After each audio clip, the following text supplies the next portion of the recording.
Hello everyone and I hope you all are doing well. So today I'm gonna do the Euro USD chart analysis for today's trade. So let's get started. First of all, we are having multiple news in USD today, but the major high impact news is at 6 p.m. Indian Standard Time. But we are also having medium impact news at 9:45 p.m. and 11:30 p.m. So be cautious around these times since it could be a high volatile and high spread areas. So now let's move to the charts. This is the monthly chart of Euro USD. The price was having equal lows. The price swept these equal lows and broke this high. This gave us a strong low. The price reacted from this strong low but couldn't break this high. Rather, we broke below this strong low. This gave us a bearish bias into the monthly time frame. So after breaking the strong low, the price retraced back to this area where the candle had taken the high of the previous monthly candle, making this a strong zone of reaction. The price reacted from this zone and moved into the downward direction, but couldn't break below all these equal lows, rather it swept it. This sweeping of the equal lows pushed the price into the upside direction. So there is nothing more to say into the monthlies, let's move to the weeklies. This is the weekly chart and we are having the low being swept or the swing low being swept by the market. The price moved into the upside direction and moved into the downward direction. So this was our invalidation point.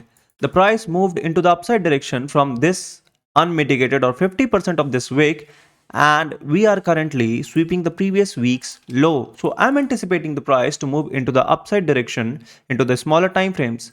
So now let's move to the dailies.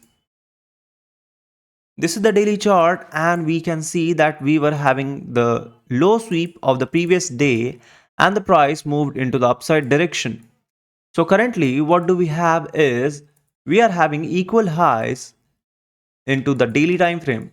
So I'm anticipating the price to move into the upside direction till this high is being taken by the market. So let's move to the 4 hours for a detailed picture.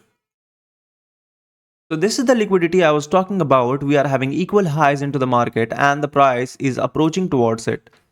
We can have a small reaction from this area over here, which I'll be anticipating that will be taken into the London session, and then we're going to move into the upside direction. And then we are going to move into the upside direction. So now let's move to the 30 minutes directly. This is the 30-minute chart and what do we have is Asia session is close to our rejection point. So I'm anticipating the price to move into the downward direction, sweep the Asia low and then break these equal highs. So this is pretty much it. Thank you for watching.